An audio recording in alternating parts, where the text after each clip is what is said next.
बुधवार को supreme court ने भारत निर्वाचन आयोग (ईसीआई) द्वारा एसआईआर को स्वतंत्र और निष्पक्ष चुनावों की दिशा में एक कदम के रूप में सही ठहराया। यह फैसला बिहार में एसआईआर का मामला निपट चुकने और दूसरे चरण में यह कवायद 12 अन्य राज्यों और केंद्र शासित प्रदेशों में चलाए जाने के काफी समय बाद आया है। महीनों तक शीर्ष अदालत ने एसोसिएशन फॉर डेमोक्रेटिक रिफॉर्म्स बनाम ईसीआई मामले में इस प्रक्रिया की संवैधानिकता पर विचार करने से इनकार किया और इसकी जगह वह प्रशासनिक व प्रबंधकीय निर्णयों के साथ आगे बढ़ी।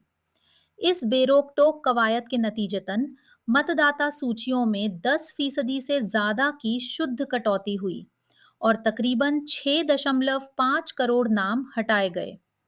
बेहद अहम बात यह रही कि सिवाय तमिलनाडु के अधिकांश राज्यों की मतदाता सूचियों में लिंग अनुपात में एक अजीब तरीके से और आश्चर्यजनक गिरावट दर्ज की गई। पश्चिम बंगाल में एसआईआर की खामियों के चलते मनमाने ढंग से नाम हटाए गए और अल्पसंख्यकों व वंचितों के एक बड़े तबके को व्यवस्थित रूप से बाहर किया गया। सांख्यिकीय आकलन इशारा करते हैं कि इसने कई निर्वाचन क्षेत्रों में चुनाव के नतीजों को प्रभावित किया। एसआईआर पर सुप्रीम कोर्ट का हस्तक्षेप बुधवार तक मोटा-मोटी निगरानीकर्ता के रूप में ही रहा। इस दिन उसने जो फैसला सुनाया, उसे इस प्रक्रिया को भूतलक्षी कानूनी मान्यता देना भर कहा जा सकता है। आखिरकार उसने संवैधानिक प्रश्न का और इस बात का फैसला कर दिया है कि क्या एसआईआर अपने क्रियान्वयन में आनुपातिक था और मनमाने बहिष्करण से मुक्त था, लेकिन वह क्रियान्वयन के रिकॉर्ड से पर्याप्त रूप से नहीं टकराया। सुप्रीम कोर्ट का फैसला एसआईआर के अमल के बजाय उसे सिद्धांत रूप में देखने पर आधारित है। याचिकाकर्ताओं की इस दलील के जवाब में कि लोक प्रतिनिधित्व अधिनियम की धारा 21(3) केवल लक्षित निर्वाचन क्षेत्र आधारित पुनरीक्षण को अधिकृत करती है, न कि राज्यव्यापी छानबीन को। अदालत ने माना कि किसी शब्द का अर्थ संकुचन केवल तक नहीं किया जा सकता है।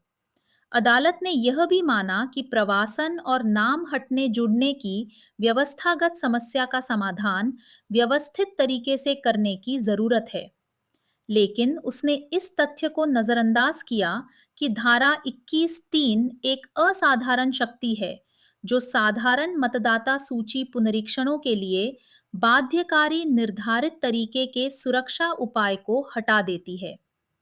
इस आपत्ति पर कि मतदाता सूची में पहले से शामिल करोड़ों मतदाताओं को अपनी पात्रता नए सिरे से साबित करने के लिए कहना उनके वैध मतदाता होने की पूर्व धारणा को पलट देता है। अदालत ने एक न्यायिक कवायद, जहां वह पूर्व धारणा मान्य होती है, और एक जांच पड़ताल कवायद, जहां वह मान्य नहीं होती, के बीच अंतर बताया। लाल बाबू हुसैन मामले 1995 में पूर्व का फैसला, जिसमें इस बात पर जोर दिया गया था कि किसी भी नाम को हटाने का समुचित व्यक्ति आधारित कारण होना चाहिए, केवल उसी मामले के तथ्यों तक सीमित था। फिर भी सुप्रीम कोर्ट का यह आश्वासन कि उपरोक्त पूर्व धारणा अब भी बरकरार है, उस वक्त पुष्ट नहीं होता जब एसआईआर मतदाता से वह अधिकार साबित करने को कहता है जो उसे पहले से प्राप्त है। अदालत ने ठीक ही दलील दी है कि सटीक मतदाता सूची सच्चे चुनाव की बुनियाद है। यही वजह है कि चुनाव की समय सीमा के भारी दबाव में जल्दबाजी भरी प्रक्रिया के जरिए कानून सम्मत मतदाताओं का संभावित गलत विलोपन चुनावी ईमानदारी को प्रभावित करता है।